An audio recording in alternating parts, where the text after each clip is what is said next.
think that this community especially has a unique perch to sit upon to be able to approach the world of conservationists and to really get that conservationist movement going amongst it. Because if you want to preserve Bigfoot, what you really need to preserve is his roaming ground.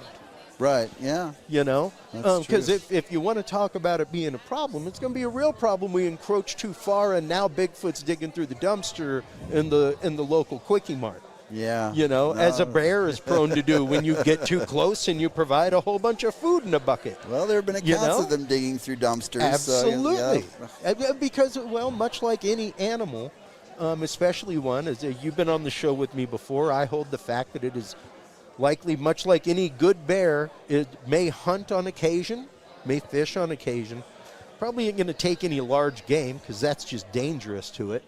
But it'll gladly snatch a squirrel off a tree, you know, maybe even eat a little bit of carrion if it's fresh. But aside from that, it's a really big roamer and grazer. Right. You know? Yeah. And that's just it. Like, we have to protect that area of forage for them. Is it really the fact that we have enough, at least wildlife conservation-wise, do we have enough food for a ranging large hominid of that size? Yeah, I would say, you know, if they are generalist omnivores, I mean, there's plenty to eat in terms of, you know, small game. I mean, shoot, we were, you know, since we're talking about this theme of invasive species, Yeah. I mean, let's acknowledge the issue with invasive pigs in Texas. Yes. There's millions and millions of them, and they just are out of control, right? Yeah. On every ranch and property. To the point that there's almost no license. Yeah. Just if you see them, have fun. Yeah, so theoretically a Sasquatch could probably eat pork, you know, for its entire life. I mean, there's enough pigs in Texas for something like that.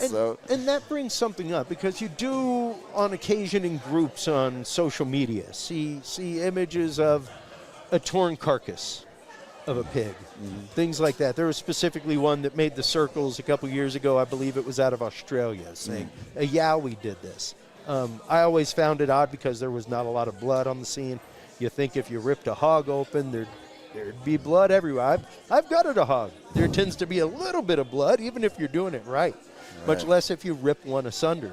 Do you think that is the kind of behavior that a large critter like that would exhibit on the norm?